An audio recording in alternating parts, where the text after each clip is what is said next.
Hi friends. இன்னைக்கு நம்ம சூப்பரான கறி குழம்பு தான் செய்ய போறோம். அதுவும் எங்க ஊர் டேஸ்ட்ல நம்ம செய்ய போறோம். இந்த மெத்தட்ல செஞ்சு பாருங்க ஃப்ரெண்ட்ஸ். ரொம்பவே நல்லாருக்கும். அவ்ளோ அருமையா இருக்கும். அப்புறம் என்னோட சேனலுக்கு சப்போர்ட் பண்ணுங்க ஃப்ரெண்ட்ஸ். அப்புறம் சப்ஸ்கிரைப் பட்டன அழுத்திருங்க. ஓகே ஃப்ரெண்ட்ஸ், வாங்க நம்ம எப்படி செய்யலாம்னு பார்க்கலாம். இதுக்கு தேவையான பொருள் என்னென்னன்னு பார்த்தலாமா? சின்ன வெங்காயமா இருந்தா 15 வெங்காயம் கட் பண்ணிக்கோங்க ஃப்ரெண்ட்ஸ். அப்படி இல்ல அப்படின்னா பெரிய வெங்காயம் தான் இருக்குன்னா 1 வெங்காயம் போதும். அப்புறம் 4 பல்லு பூண்டு மட்டும் கட் பண்ணி வச்சுக்கோங்க. அப்புறம் கருவேப்பிலை, கொத்தமல்லி. அப்புறம் வந்து தக்காளி பார்த்தீங்கன்னா, ஒரு 4 தக்காளி கட் பண்ணிக்கோங்க. இஞ்சி பூண்டு விழுதுக்கு வந்து இஞ்சி ஒரு 1/2 இஞ்சி எடுத்துக்கோங்க. பூண்டு வந்து ஒரு முழு பூண்டு உரிச்சு வச்சுக்கோங்க. அடுத்தது பார்த்தீங்கன்னா, தேங்காய் வந்து ஒரு 1/2 மூடி இந்த மாரி எடுத்து வச்சு திருவி வச்சுக்கலாம் ஃப்ரெண்ட்ஸ் அது தனியா. இப்ப அடுத்தது இஞ்சி பூண்டு வச்சு எடுத்தோம் இல்லையா? அதோட சேர்த்து பார்த்தீங்கன்னா, 1 டேபிள் ஸ்பூன் சீரகம், அதாவது 1 ஸ்பூன் அளவு மிளகு.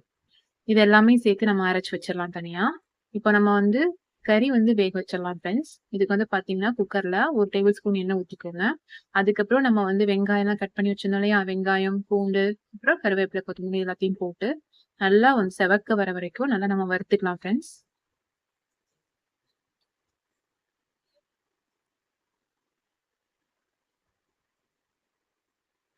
மீடியம் ஃப்ளேம்லயே வச்சுக்கோங்க. ஹை ஃப்ளேம்லயும் வேணாம், ஸ்லோ ஃப்ளேம்லயும் வேணாம். மீடியம் ஃப்ளேமே போதும்.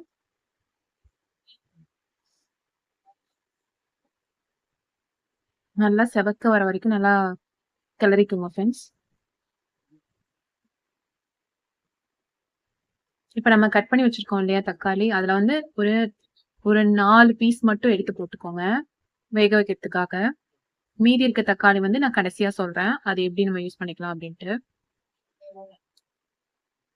இப்ப அடுத்தது நம்ம இஞ்சி, பூண்டு நம்ம அரைச்சோம் இல்லையா? அந்த விழுத நம்ம ஊத்திக்கலாம் ஃப்ரெண்ட்ஸ். இஞ்சி பூண்டோட 1 டேபிள் ஸ்பூன், அதாவது 1 ஸ்பூன் அளவு சீரகம், 1 ஸ்பூன் அளவு மிளகு போட்டு அரைச்சு ஊத்துனது ஃப்ரெண்ட்ஸ் இது.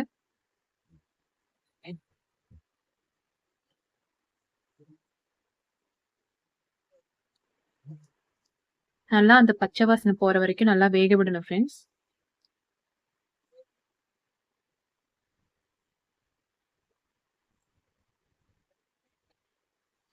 நல்லா இந்த மாரி கிளறி விட்டுருங்க. ஒரு 1 மினிட் ஆனதுக்கு அப்புறம் மஞ்சள் தூள் பார்த்தீங்கன்னா, ஒரு பிஞ்ச் அளவு, ஒரு 1/4 சிட்டிகை போட்டுக்கோங்க.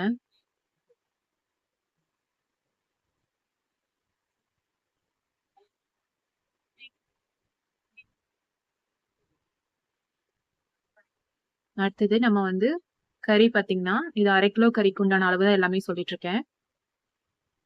1/2 கிலோ கறி வந்து பார்த்தீங்கன்னா, நல்லா கழுவி வச்சுக்கோங்க ஃப்ரெண்ட்ஸ். நல்லா பார்த்தீங்கன்னா, அதுல வந்து ஒரு முடிலாம் இருக்கும். அதெல்லாமே நல்லா கிளீன் பண்ணிட்டு, 3 தடவ நல்லா கழுவிட்டு, அதுக்கப்புறம் மஞ்சள் தூள் போட்டு, ஒரு 1 மினிட் நல்லா மூடி வச்சுருங்க. அதுக்கப்புறமா வாஷ் பண்ணிட்டு, அதுக்கப்புறம் போட்டுக்கோங்க. இந்த ப்ராசஸ்ல நம்ம வந்து கறி கழுவுனா தான் உங்களுக்கு வந்து அது கிளீனா இதாகும். மஞ்சத்தூள் பார்த்தீங்கன்னா, நேச்சுரலாவே நமக்கு வந்து ஆன்டிபயோட்டிக் அது.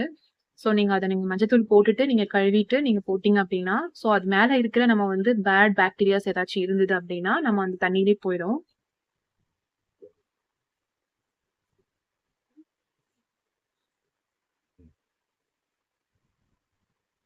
இந்த மாரி நல்லா கிளறி விட்டுக்கோங்க ஃப்ரெண்ட்ஸ்.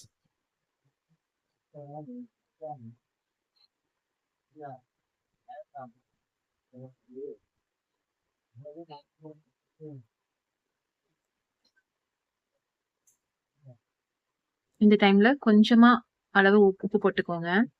அதாவது குழம்புக்கு தேவையான அளவு உப்புன்னு கொஞ்சம் எடுத்து வச்சிருப்பீங்க இல்லையா? அதுல வந்து பார்த்தீங்கன்னா, ஒரு 2 பிஞ்ச் அளவு மட்டும் போட்டுக்கோங்க. எதுக்கு போடுறோம் அப்டின்னா, அப்பதான் கறி சீக்கிரம் வேகும்.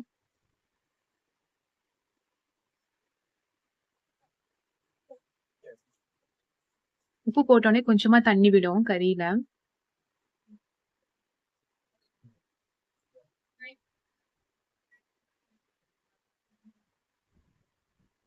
ஒரு 2 மினிட்ஸ் ஆனதுக்கு அப்புறம் ஃப்ரெண்ட்ஸ்,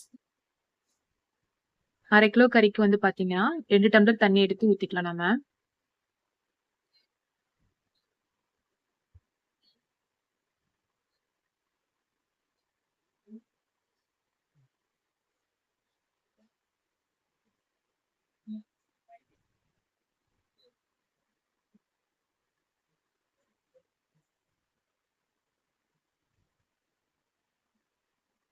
அவ்வளோதான் ஃப்ரெண்ட்ஸ். 2 டம்ளர் அளவு தண்ணி நம்ம எடுத்து ஊத்தியாச்சு.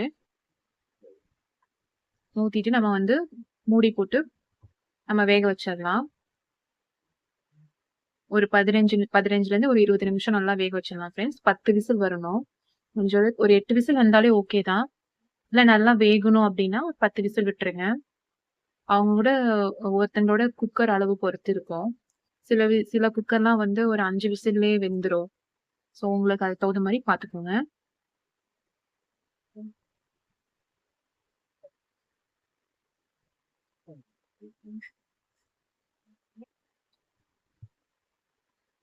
இது வேகட்டும் ஃப்ரெண்ட்ஸ். நம்ம அடுத்தது வந்து தாளிக்கிறதுக்கெல்லாம் நம்ம ரெடி பண்ணிக்கலாம். மசாலா ரெடி பண்றதெல்லாம் என்ன தேவைன்னு பார்த்துடலாம். இது பார்த்தீங்க அப்படின்னா, சோம்பு ஒரு 1/2 டீஸ்பூன், அப்புறம் பார்த்தீங்கன்னா கல்பாசி 2 பூண்டு, அப்புறம் பட்டை 2. இது மட்டும் நம்ம நுணுக்கி வச்சுக்கணும் ஃப்ரெண்ட்ஸ். அதுக்கு தான் தேவையான பொருள் இத சொல்லியிருக்கேன் நான் உங்களுக்கு. அடுத்தது 1/2 மூடி தேங்காய் சொன்னோம் இல்லையா? அந்த தேங்காவோட 1 டேபிள் ஸ்பூன் அளவு சோம்பு எடுத்துக்கிறோம். அடுத்தது 3 டேபிள் ஸ்பூன் பொட்டுக்கடலை. இப்போ பார்த்தீங்கன்னா, இது வந்து நம்ம நுணுக்கி வச்சுட்டோம். இப்ப இத நம்ம வந்து மசாலாவா அரைக்கலாம். அரைச்சு வச்சிடலாம். உருளைக்கிழங்கு பாத்தீங்கன்னா, தோல் உரிச்ச 4 உருளைக்கிழங்கு இது மாதிரி கட் பண்ணி வச்சுக்கலாம் ஃப்ரெண்ட்ஸ். அப்புறம் ஃப்ரெண்ட்ஸ், ஒரு எலுமிச்சம்பழ அளவு புளி வந்து பாத்தீங்கன்னா, ஒரு எலுமிச்சம்பழ சைஸ் புளியை வந்து இது மாதிரி ஊற வச்சிடலாம் ஃப்ரெண்ட்ஸ்.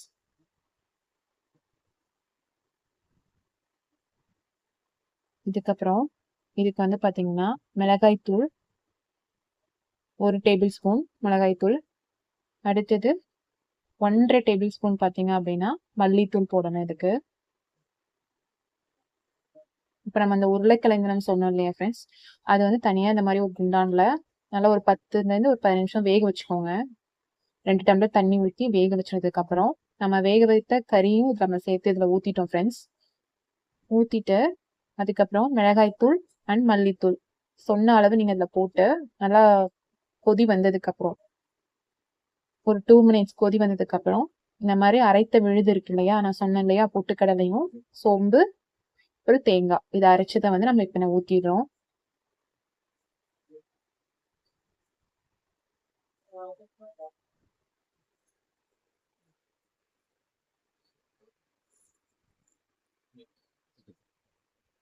இப்ப நான் சொன்னேன்ல ஃப்ரெண்ட்ஸ், தக்காளி வந்து பாத்தீங்கன்னா மீதி இருக்க தக்காளி வந்து கடைசியா இந்த மாதிரி நல்லா கையை வச்சு நல்லா 1 2 பிழிஞ்சு விட்டுக்கோங்க.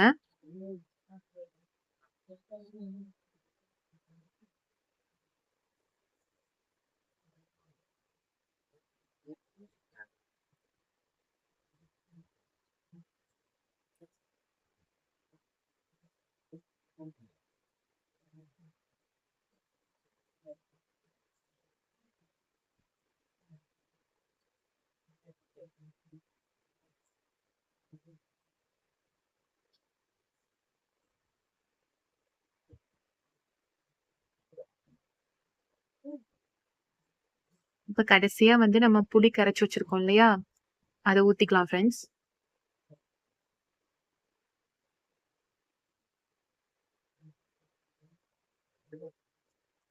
அப்புறம் மறக்காம தேவையான அளவு உப்பும் போட்டுக்கோங்க ஃப்ரெண்ட்ஸ்.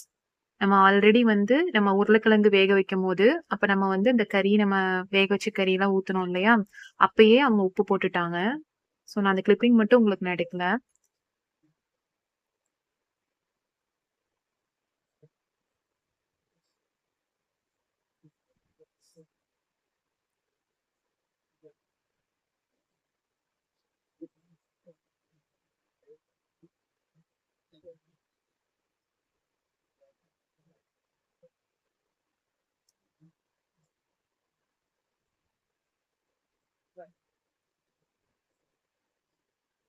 இப்ப நம்ம புளி ஊத்தியாச்சு ஃப்ரெண்ட்ஸ்.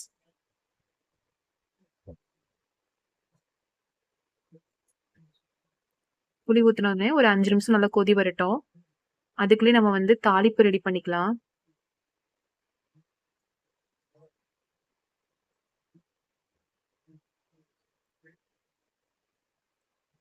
இந்த மாதிரி ஒரு வடை சட்டியில 1 டேபிள் ஸ்பூன் நம்ம வந்து எண்ணெய் ஊத்திக்கலாம்.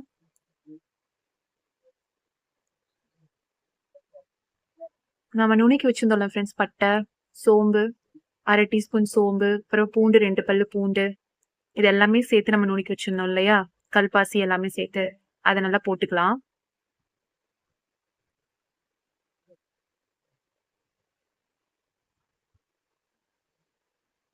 நம்ம நுணுக்கி போட்டோம் அப்டின்னா, அந்த ஃப்ளேவரோட டேஸ்ட் பார்த்தீங்கன்னா அதிகமா இருக்கும். நல்லா பொரியணும் ஃப்ரெண்ட்ஸ். நல்லா பொரிஞ்சு செவந்து வரும். அதுவரைக்கும் நல்லா இந்த மாரி கிளறிக்கோங்க.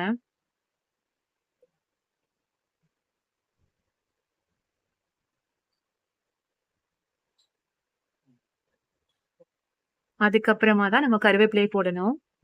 முன்னாடியே போட்றாதீங்க. உங்களுக்கு அந்த ஃப்ளேவரோட டேஸ்ட் கிடைக்காது.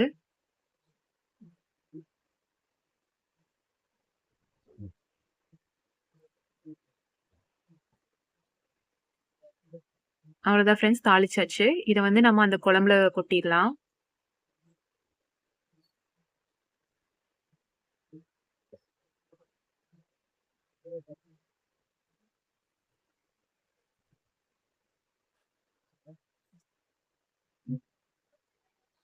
அவ்வளோதான் ஃப்ரெண்ட்ஸ் தாளிப்பு கொட்டியாச்சு.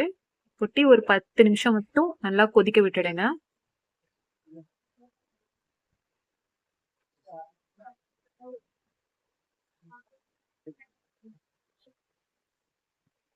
இந்த மாரி நல்லா கிளறி விட்டுட்டு ஒரு 10 நிமிஷம் நீங்க கொதிக்க விட்டுட்டீங்க அப்டின்னா, சூப்பரான கறி குழம்பு ரெடி ஃப்ரெண்ட்ஸ். இன்னும் உங்களுக்கு நல்லாவே உங்களுக்கு திக்னஸ் வேணும் அப்டின்னா, இன்னுமே நல்லா கொதிக்க விட்டீங்க அப்டின்னா, உங்களுக்கு திக்னஸா வரும். இல்ல எனக்கு இந்த குழம்பு டேஸ்ட்லயே எனக்கு போதும் அப்டின்னாலும், நீங்க இது பண்ணிக்கலாம்.